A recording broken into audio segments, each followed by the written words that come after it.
for both of you. So both speakers address gender identity in Western secular society.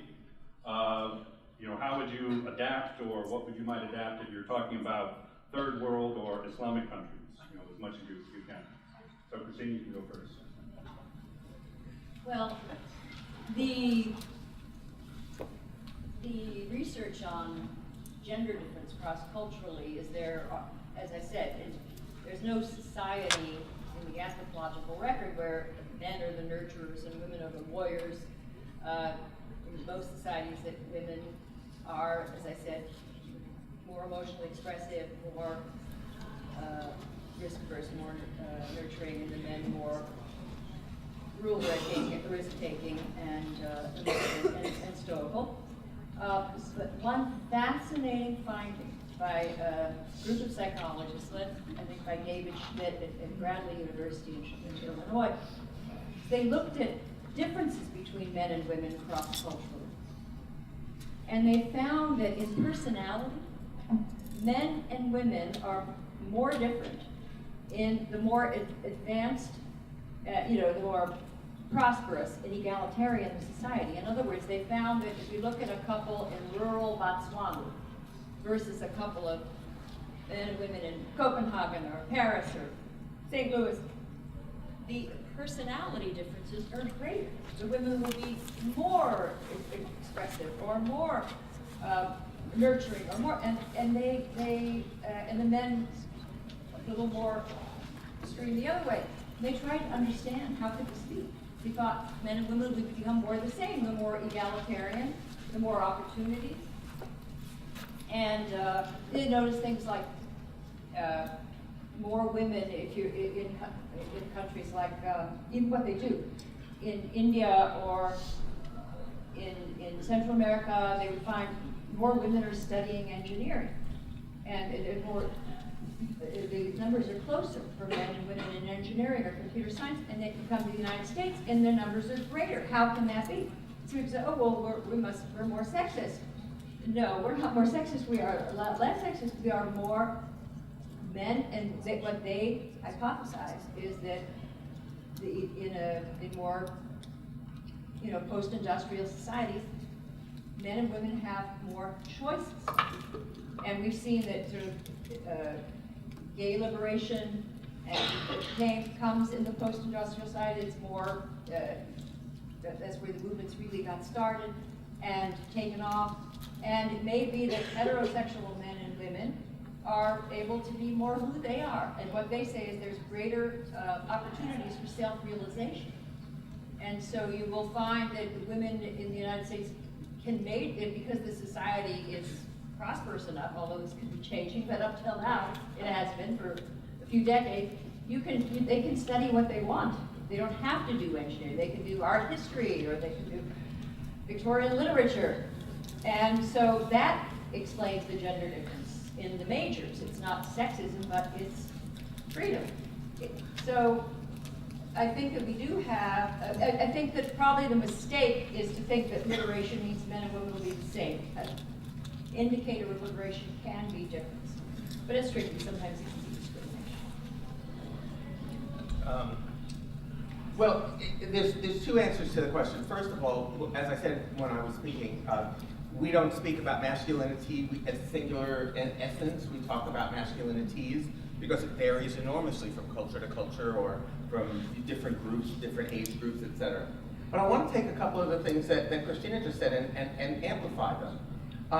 And one of them is going to sound frighteningly mythopoetic for someone like me, but one of them is going to be, is that I think that that's possibly true if you look at the United States in class terms. There's good research, for example, that shows that although middle-class men tend to be more liberal in their views and more egalitarian in their ideology, working-class men do more housework and childcare. Black men do more housework and childcare than white men. Now, why is this?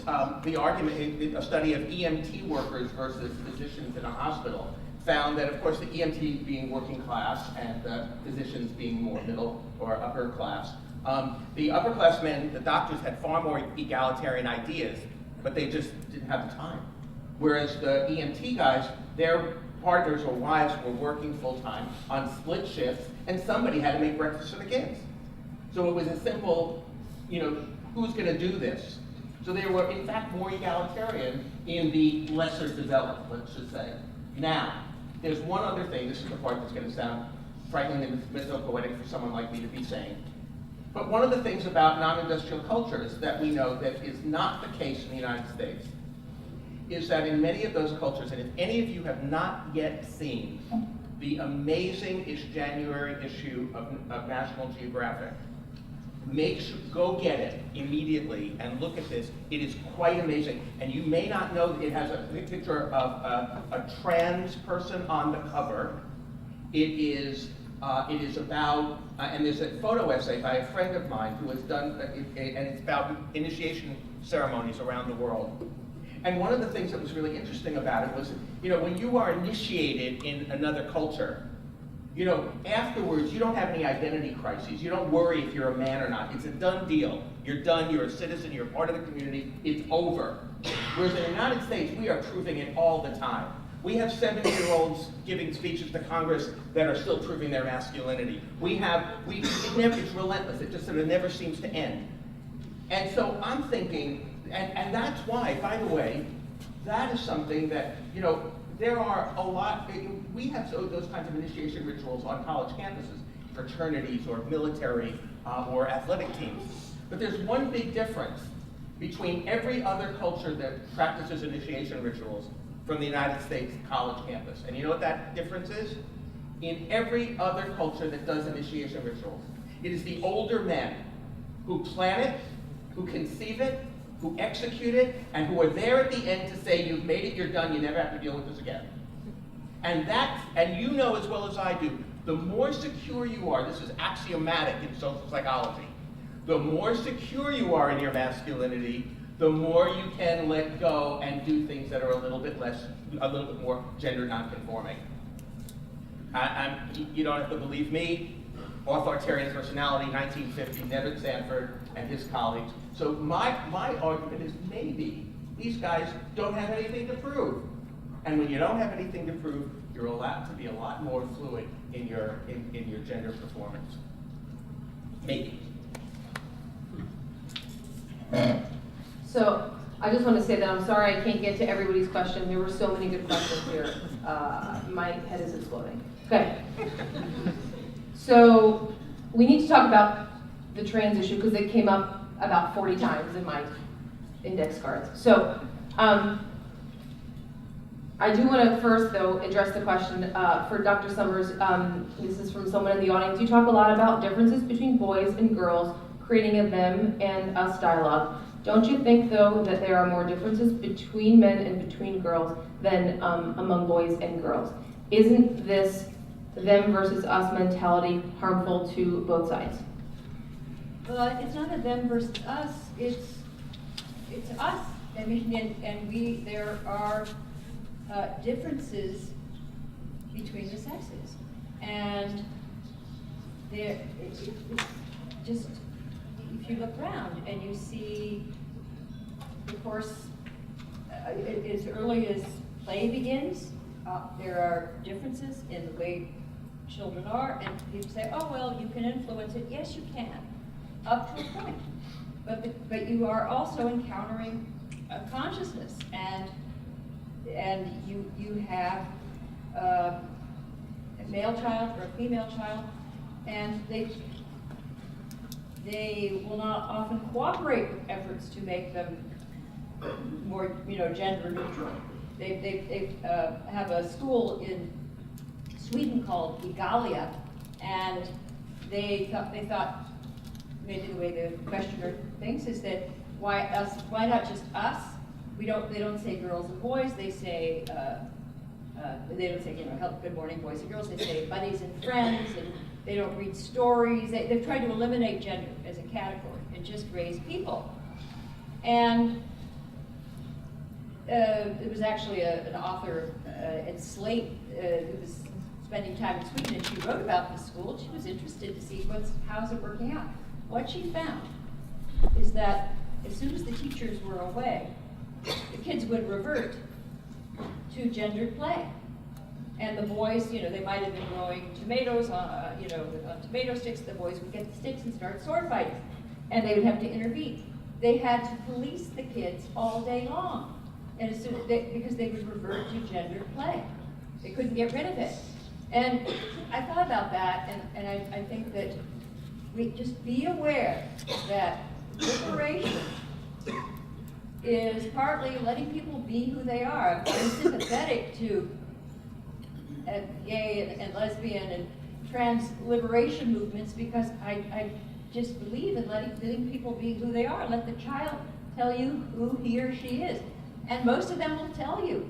And once they decide, or they find out who they are, they want to be that. And then they want to be, people say, oh, well then they only want to play with boys' toys. And they go, yeah, they do. Or if it's a girl, they enjoy identifying with their gender. So I can't help but see my position as one of respecting and encouraging freedom and choice of, as what I fear, what I was trying to bring out of my talk is that I see, just as I saw growing up, there was a lot of misogyny and put downs of women. I see it today more misandry, put downs of men and shaming men, and men could probably defend themselves. Little boys can't, and that's what.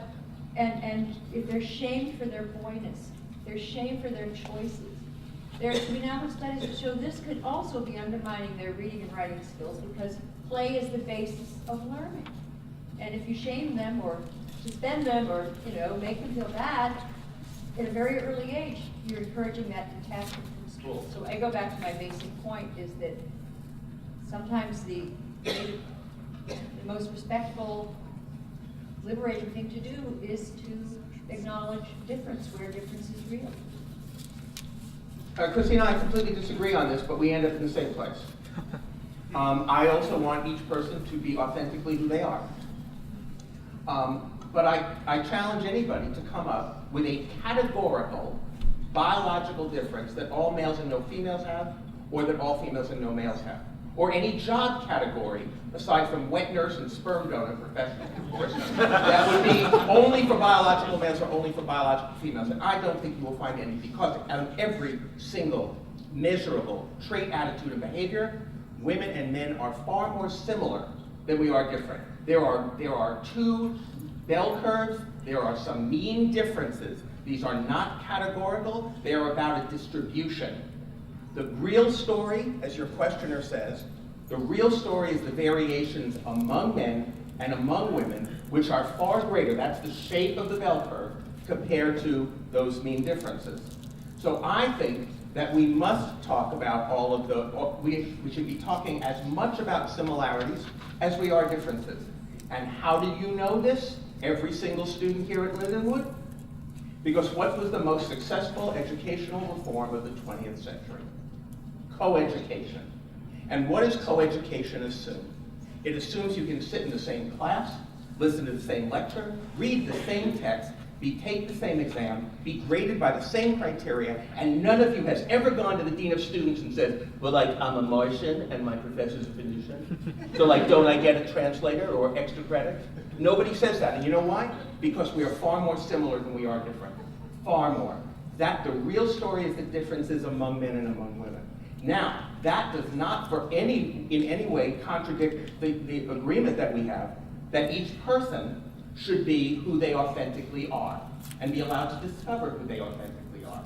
So our job, both of us agree, must be to remove the barriers that prevent people from being who they authentically are. And I don't think we would disagree about that either.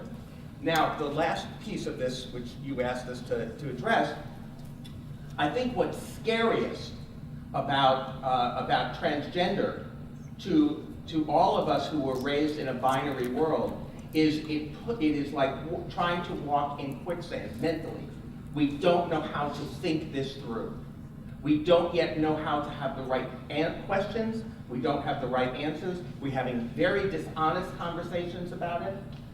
It seems to me where we kind of get what, a kind of what Herbert Marcuse once called repressive tolerance, but we don't really know how to talk about this because it is very destabilizing. Lesbians and gays, we get that. Oh yeah, of course, okay. You know, men who like men, women who like women, but they're still men and women, we get that. But when you start to fuck with the binary, which is the foundation, the two legs that we think we're standing on, everybody is destabilized. We have got to figure out ways to talk about this because this is, to my mind, the fluidity of gender is exactly the way that we're going to let people, and we're not just talking about trans, we're talking about gender non-conforming boys and girls. We're talking about, so in all of those ways, wanting boys and girls to be authentically who they are and feel safe and secure in that identity means we've got to start figuring out ways to talk about not the categorical males and females, but the enormous variation and fluidity in genders in our society. All right, so I have a question, and I'll follow up on what you said, Michael, about similarities. So you told the story about bullying. That same story, well, maybe it wouldn't be in a locker room, could have been told by a woman about her own childhood.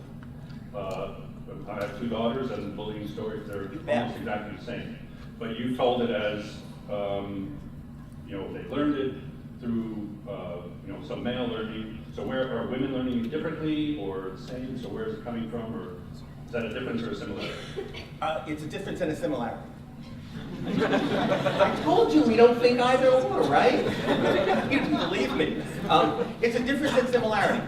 It is a difference because some of the ways in which girls bully are sometimes different than the ways boys do, more physical versus more verbal and et cetera. But there's certainly hierarchies.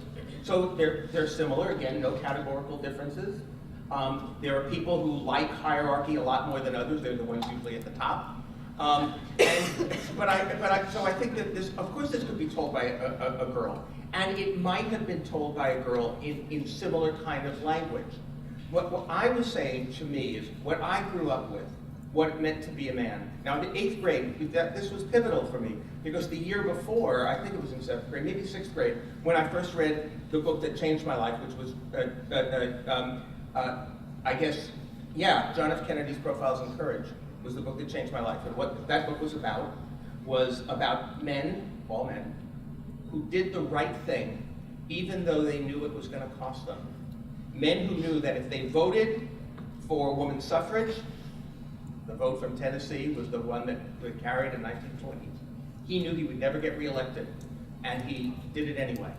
And that always grabbed me, that idea of doing the right thing no matter what. And here I was in that moment, and I did the wrong thing. Now, whether or not that would be experienced by Christina as an existential crisis with her femininity, I don't know. For me, it was an existential moral crisis where I felt like I did the wrong thing. I abandoned my own ethics. And that's important to me. So I experienced it. That's not to say you have to experience these things as gender, but what gender studies suggests is there might be a gender dimension you might want to look at. That's okay. There might be other dimensions. But for me, it was a gender issue. Christina, did you have a similar sense? Well, as he was speaking, I remember that I was raised in Southern California, and people there were children who were really picked on, and I think back, and I wasn't one of them actively, but I didn't do anything, or try to befriend them, and I'm so mortified, you look back.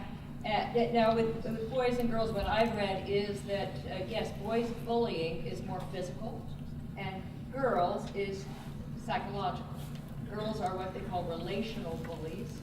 And there have been some very interesting studies of bullying online, and some researchers recently thought that's more verbal. I wonder if girls are doing more, and they did find that a lot of the meanness and the spreading of rumors and shunning and so forth there's a lot of. So when I said earlier about boys needing moral education, girls need it too. There's cruelty in children. There are cruel impulses and boys it's a more physical thing. And I worry too that if we fail somehow to, you know, I look at the schools and they try to have character education, or they try to have programs that they've gone after bullying, and they've, you know, I'm not sure if it's ever going to go away, but what I do know is that adults in the school can do more to discourage it. We did, the adults were paying attention when I was in school. The kids were kind of running. They may still be, it may be very hard for adults really to penetrate and make that much of a difference, but they can try. Can I just add one really Sure. quick thing to this? I think that it's sort of, it's sort of simplifying, but it is true. I mean, the cyberbullying sort of studies have been very impressive around this. You know, if girls are being cyberbullied, for example, on Facebook or on Instagram or other social media, what they're told, you should kill yourself, you should kill yourself, you should die. And boys will say, we're going to kill you. Right? And so it is not a surprise to me that all but one of the rampage school shooters has been a boy. And all but one has been a white boy. It does not surprise me at all, because that's the way we get even. You know, whereas the suicides that you hear as the consequence of cyberbullying, they're almost always girls. Because that is a real difference. The difference between we're going to kill you versus you should kill yourself. So Heather will ask the next question, but I need to tell a story because I'm the director of the Hammond Institute, so I get this. You can advise me individually later, but I have a bullying story, not of being bullied, but my daughter. So I raised my daughters myself, I'm a single parent. And I had to teach my daughter came home and said, you know, this guy's bullying, this boy's bullying my friend. So I told her the only thing I knew is you could, and she's a fairly tough girl, said you can wallop this boy if you like, it's up to you. You'll get in trouble at school, but not with me. So I think there's... And now you want like our parents... Now there's the next question. This is my father incarnate. Kick some behind in school. Okay. So there's so many questions I can't stand it. Okay, so there tends to be an emphasis put on men supporting gender equality due to having a mother, sister, or grandmother. It seems to me that it shouldn't matter if you know or love a woman in your life to encourage a man to support equality. How do you believe that men could get more involved in gender equality without needing to persuade them in this way based upon their personal experience? I'm assuming that one's to me. I think that's to you. It doesn't say, but I'm guessing yes. I'm giving it to Something you. else I thought it was a bit, should women also support men? Shouldn't we be supporting each other? Yeah, we're talking about the lack of support for feminism by men. No. So, look, of course, the reason that men should support gender equality is very simple. Because it's right, because it's fair, because it's just. We'll call that the ethical imperative. You want a good example of the ethical imperative? Look at Justin Trudeau. He's elected in 2015. He names half his cabinet as women, right? He's asked by a journalist, why did you do that? His answer, because it's 2015, right? Because it's right, it's normal, right? That's why men should support feminism, okay? Now, I'm American, so my job, I'm in marketing, I'm in sales. I want to sell this to men. I want to sell gender equality. I find that I can get a lot of head nodding when I say that ethical imperative, but I don't get men to commit personally. I don't get men to commit with their hearts. I get them to commit, yes, of course, I believe in gender equality, and then they go about their business. I want men to see themselves as stakeholders, to have an emotional investment in gender equality, and I think that way to do that is to make it personal. So that's why I do. I shouldn't have to do that. Are we all clear about that? The ethical imperative should be enough, okay? But it's not. So, and frankly, being a political activist, I'll use pretty much any argument I can. So, this is the one, being stakeholders in our interest, that's where I'll go. Thank you. Quick question about the girls. So, this is to Dr. Hoff Sommers. You claim that females are doing better in school, in academics, in math, yet males overwhelmingly dominate STEM fields, especially in the technology, software engineering field. How do you explain that disparity? Male software engineer asking. Okay, male software engineer.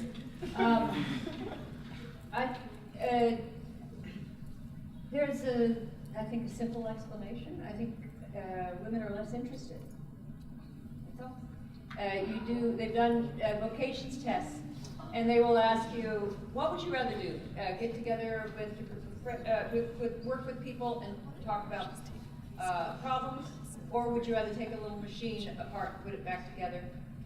There are women that want to work with the machine, but there are far more men who say they would prefer to work with the machine. It's just probability that you will find more men in technology, and you find more women in the arts and in literature and in the social sciences increasingly.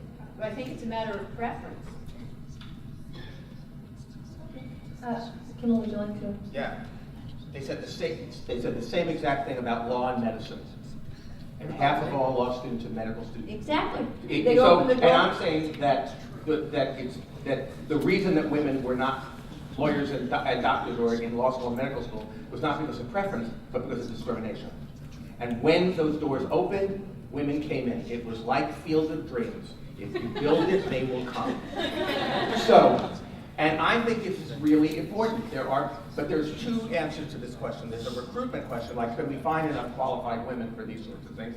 And I think the answer to that is mixed. There are many places, because the number of women, for example, who are majoring in computer science has actually gone down in the past 10 years. So there is some, there are reasons why I suspect that I've been reading recently about why this might be the case and how we can encourage it in junior high school and high school, all those, girls in STEM, girls in code. But the other thing is, I think that the part of the problem is what women who go into these fields find when they get there. This isn't a recruitment question, it's a retention question very often, why we get this. And I work with a lot of companies in Silicon Valley around gender equality. And what the women who leave say is, I majored in computer science at Carnegie Mellon. It's a really great program, and I was plenty smart. And then I get to this workplace, and it's all of these guys. It's like a fraternity house. All these guys are like sitting there going, I was coding for like 20 hours on Red Bull. And like the women say, this isn't for me, and they leave. So the question is not whether they're capable. It's not about their choices. It's about what they find when they get there. And they found something better in law when they entered law. They were with lawyers when they were very few lawyers. Law firms were among the first groups to implement sexual harassment guidelines because they knew they could get sued. So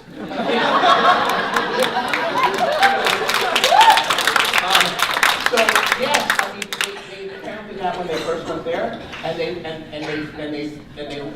left, and then they said, no, we're not leaving. We're going to fix this, and that's what's going to happen. My guess is this isn't like a slideshow. This is a movie, and as time goes on, I think we're going to find increasing numbers of women, and we'll find changing workplace conditions to retain them.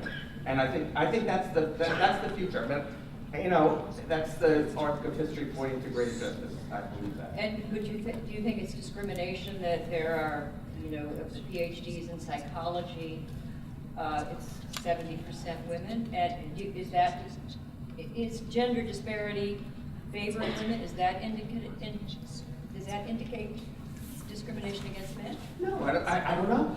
I don't know. It's an interpretation. Or would you say maybe just men are less Is it that? I mean, is it that men have a natural predisposition to be sanitation workers versus childcare workers, or is it the fact that we pay sanitation workers 4 times what we pay childcare workers? If we paid childcare workers the same as we paid sanitation workers, there might be more men who do it. I don't think that the question is a question of gender preference. I think it's a question of the structure of jobs. I'm a sociologist. Sorry, that's how I think. It's the structure of the job. If we change the reward structures, different groups will come in. Look at computer coding. That used to be considered a girl's job. And in fact, if you look at the earliest computer ad, they had monkeys doing it. It was so easy. And now, of course, it's a guy's job. You know, and if you want guys to go into a profession, just triple the salary. They'll come. It's not a gender thing, it's a structure of employment thing. So I don't think it's a discrimination thing. I don't think, it may be. It may be that guys are going into psychology and being told, you don't want to be here, this is for girls. Maybe they are. But it's an empirical question. It's not an ideological one. Well, they've been trying for years now with programs to encourage girls in computer science, and I've talked to people that have run these programs, and they just, you know, they say in the end, when it comes to choosing their major, they don't do it. And I would say that just on average, they're less interested. It just seems like a simpler explanation. Because with the things women are interested in, you couldn't stop us. We went in, and in some cases, drove the men away. Okay, again, it's an empirical question. We'll see how it looks in 25 years. Yeah. Well, so let me ask, so with your contention in 25 years, if discrimination is gone, then STEM would be half men, half women? No. Do you think it would be more? You know, I think Christina would say, in the absence of discrimination, there would still be predominantly male. I think we probably agree we'd be predominantly male. I think we would disagree on the percentages. Okay. I'm thinking 53-47.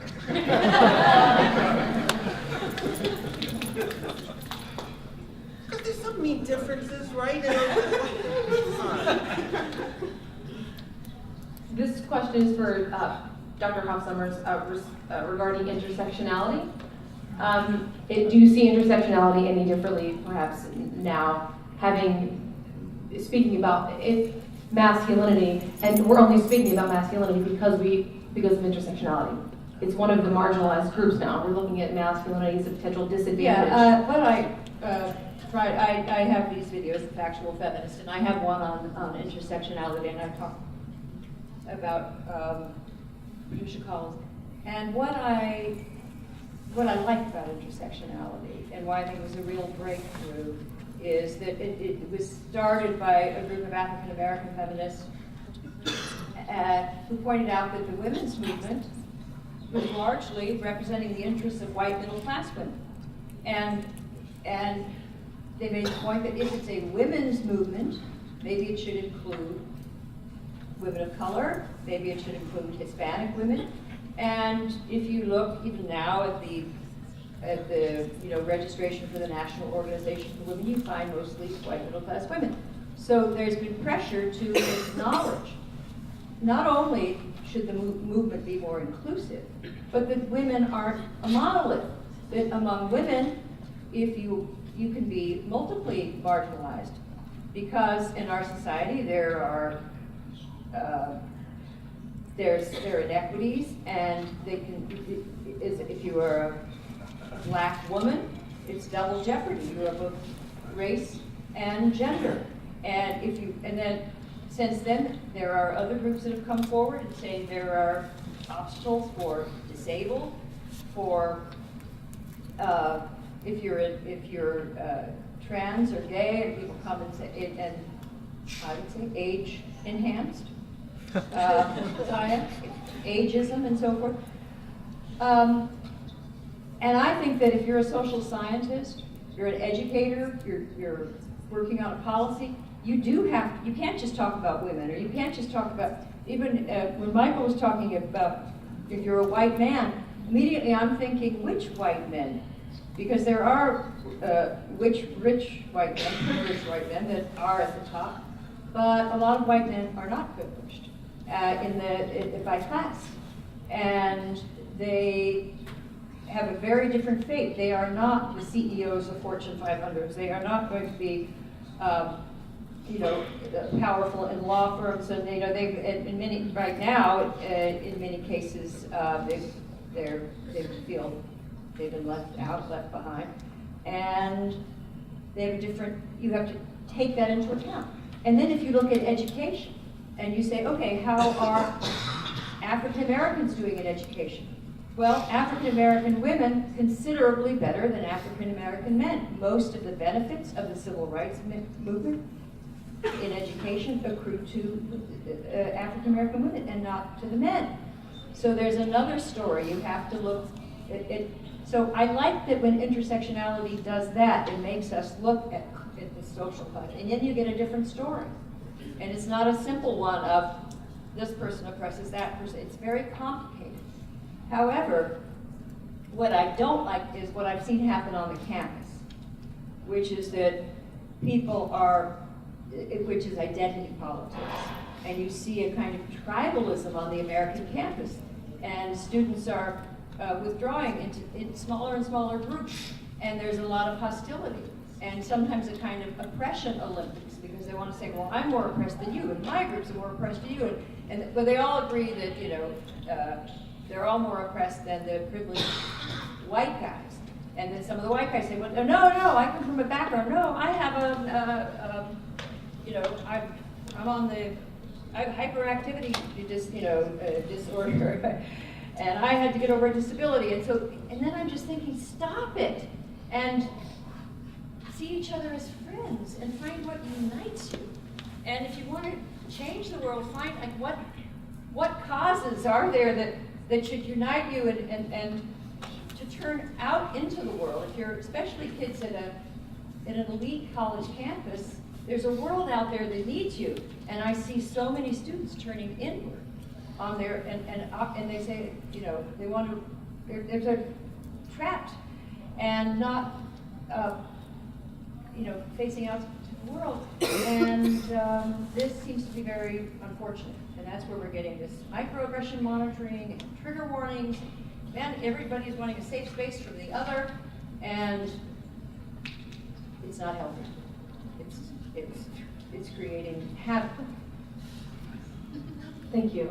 And this sort of relates to this question. This will be the last question before we do a sort of softball nice ending. Softball was his word. Okay.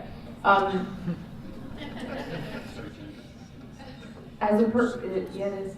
Dr. Sommers, as a person that places traditional masculine roles for boys in high regard, do you believe that gay and lesbian couples are equipped to produce what you consider to be healthy men, considering LGBT peoples do not conform to traditional gender roles? Well, first of all, some do, and so don't generalize, because there are many types of, you know, gay women, gay men, there's a range, so you have to be more specific. And so far, if we look at gay marriage and gay couples and children, the first example that I saw of why this might be a success was actually my elderly grandma. She's gone now, but this was years ago, really, I think maybe even before gay marriage. A couple of lesbians moved in next door to my grandma. She was shocked by that. And then they Sandy was one of the women's name, and Sandy got pregnant and had triplets. And there was grandma. By then she was, I don't know, 75, 80 years old. Lesbians, triplets next door. She was watching, she thought they looked like the doctor, she kept telling me, because there was a doctor, the babies looked like the doctor. She had all sorts of theories. And but what happened is her inner grandma took over, and there were babies over there. And she couldn't help it. She wanted to take care of them, and she wanted to meet them, and you know, soon all the barriers were gone. They just became friends.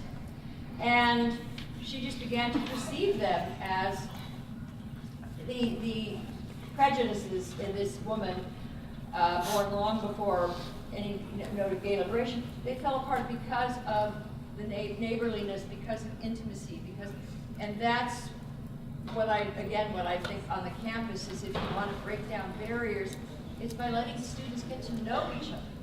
And you couldn't have had more preconceptions than my grandmother but through intimacy and living next door and this human connection that she had with these kids, it broke down.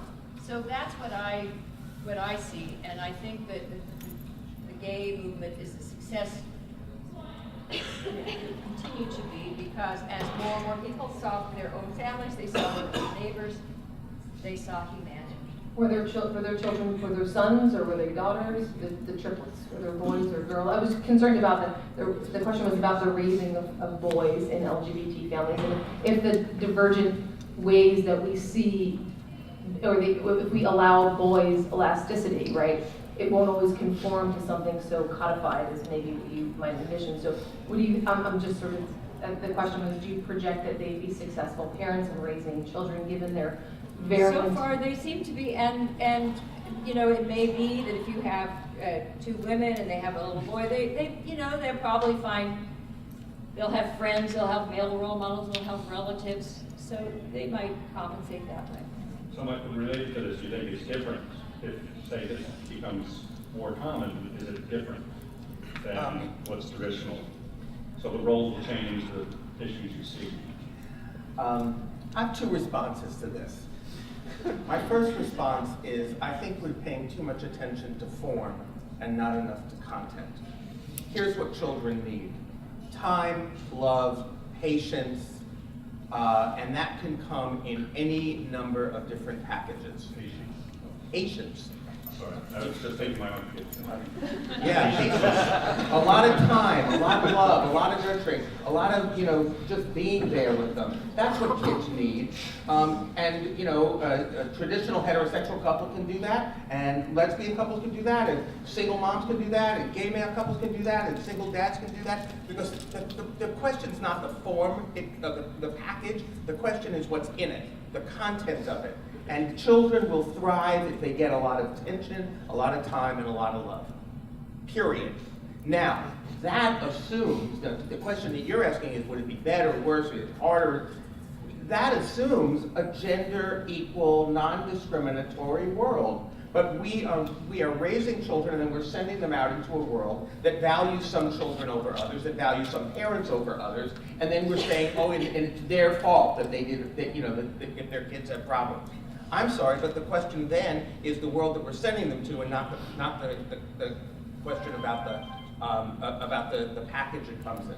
That's my first response. I also want to say something to the intersectionality question, because I think there's a contradiction in what you said, Christina. And I don't want to end with just a little softball. You can't have it both ways. You can't talk about boys and girls and categorical differences and then talk about intersectionality. You can't have it both ways. You use a categorical essentialist model when you talk about differences between men and women. And if those are the categorical essential differences, just as, for example, many radical feminists have argued for years, that's the only difference, then it seems to me that it's only a matter of kind of little nuancy to say, well, African American men might be a little different, or older men, or younger men, or gay men. I don't think so. I think that those are irreducible categories just as much as gender. And real intersectionality demands that we look at all of those as irreducible to one another. So that leads me to my third point. I'm a believer in safe spaces. And here's why. Because I think that the idea, right, that the university has changed a lot since I went to college, and certainly since my dad went to college, when everybody was, where my dad went to school, was a white man, pretty much. And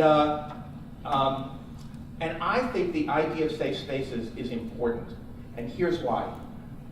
My students are coming in with all kinds of backgrounds now, completely different than the homogeneity that you might have once characterized the American university. And they come in having experienced things in their families, in their communities. I teach at a majority minority campus. So when I come in with my white middle class thing like, oh, let's talk about crime, and my students are saying, well, my brother is in jail, and my cousin was killed, was shot by, in a gang fight. They have a very different life than I do. So now here's my job, and we were talking about this at dinner. My job is to make you feel unsafe with your received wisdom opinions. I want to disrupt all of those settled ideas that you came in with that may have come from family or religion or ideology. I want to be unsettling. And unless you feel completely safe in that room, you cannot take the intellectual risks that I want you to be able to take. So this is about getting an equal education. Unless you feel safe, you can't take the risk to feel unsafe intellectually. So I am a complete believer in safe spaces because I want my students to feel unsafe.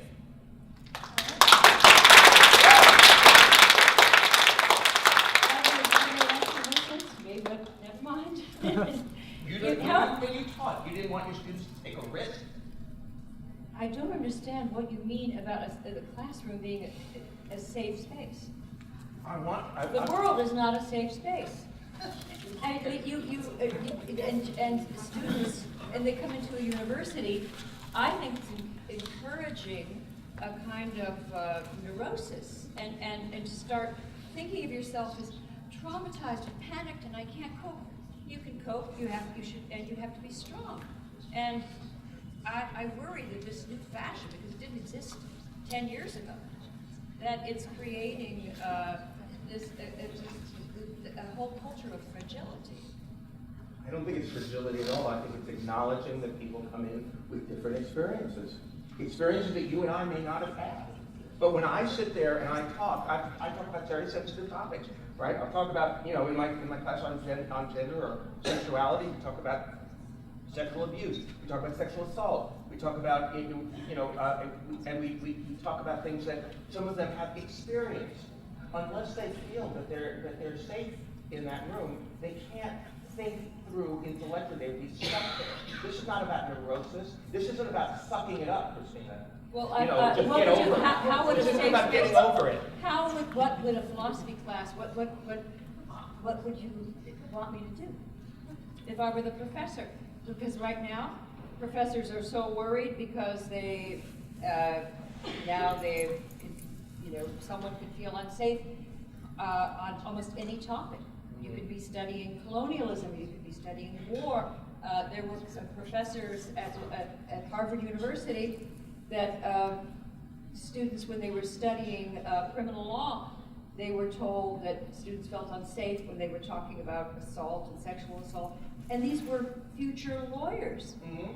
So I worry that this is going to undermine the capacity to have an education.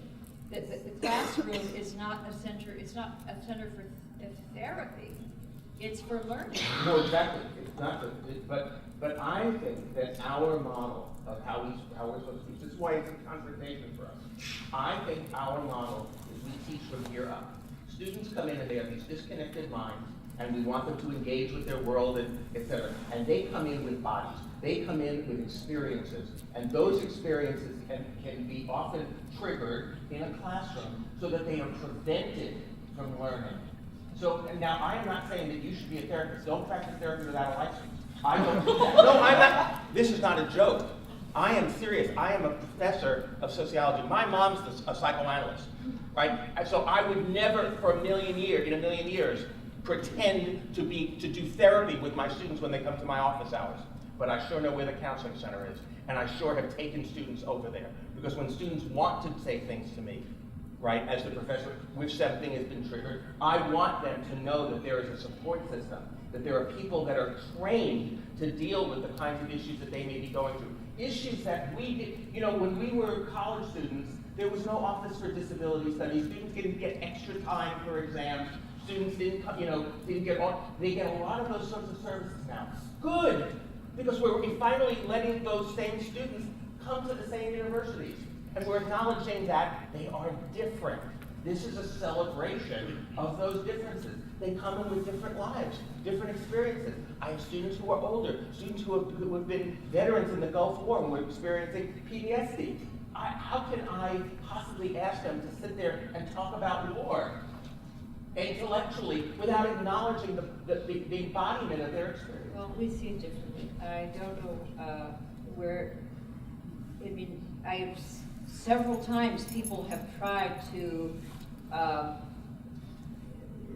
examine the research on things like trigger warning and microaggressions, and anytime they, it seems to me that it's politically, some of it is politically motivated and not clinically motivated.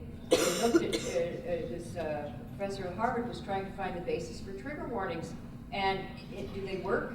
And is there anything in the literature on PTSD that finds them helpful? He couldn't find it. It came out of the blogosphere.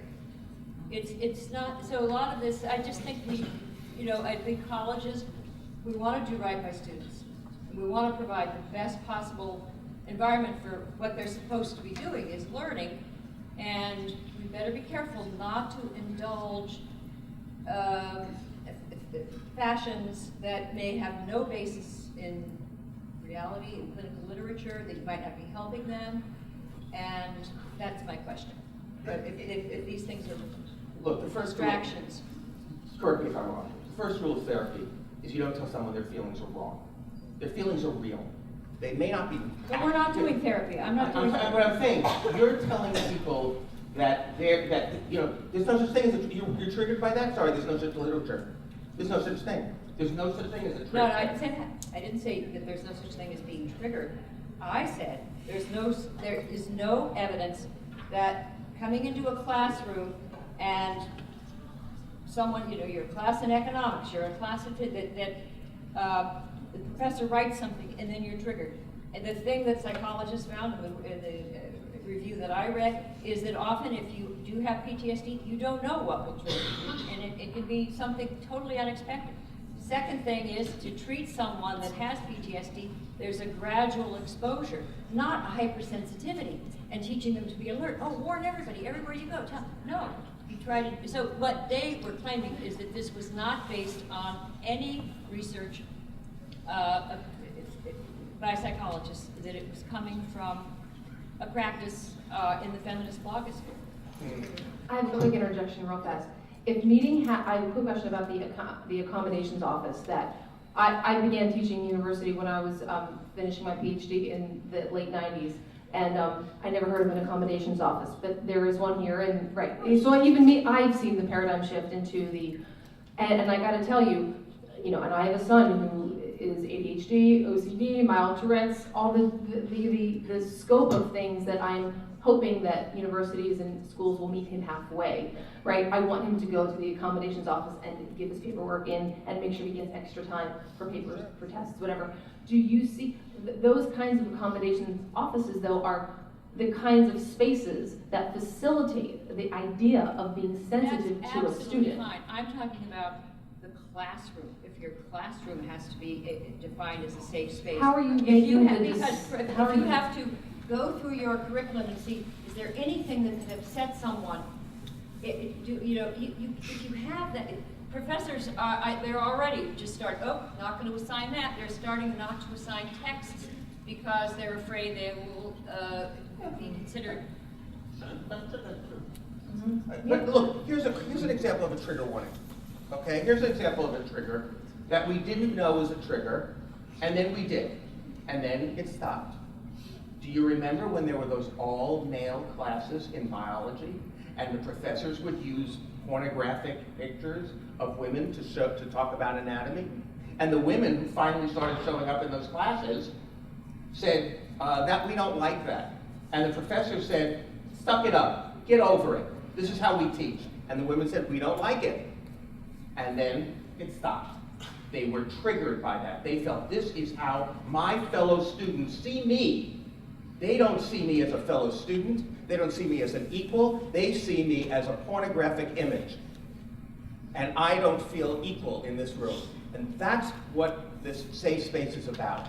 If you don't feel equal, and I don't think you would in any way disagree that showing pornographic images in anatomy classes was a good idea. But we didn't know it until there were women there who said, this makes me feel uncomfortable. Well, now we have all kinds of people in the room. I made a lot of men uncomfortable. Well, Father uncomfortable. But what I'm saying is we now have lots of different people in the room, and lots of different people, and some of them are saying, well, that makes me feel uncomfortable. We got to talk about that.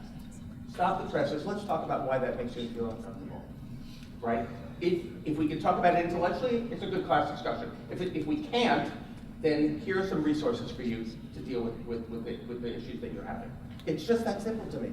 There are plenty of examples historically of where there were these triggers in classes that groups said, you know, we don't like this.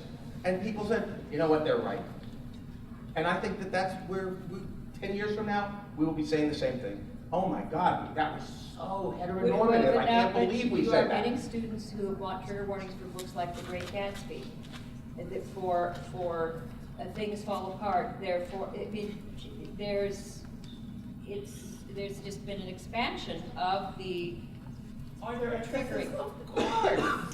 Of course, you know. But that's what happens when we expand the realm of freedom. All right, I have a suggestion, and this comes from Jonathan Haidt. You see, I think that colleges should have, maybe there should be different kinds of universities, and you can go to a college where they're going to be vigilantly aware of making you feel safe and comfortable, and then there can be colleges where we're going to pursue truth, and you know, that's going to be our goal. And then, so I think at a school like Brown University, because here's what happened at Brown University, they had a debate between two feminists, a libertarian feminist and a more radical feminist, Jessica Blenton. They came together to debate statistics on sexual assault.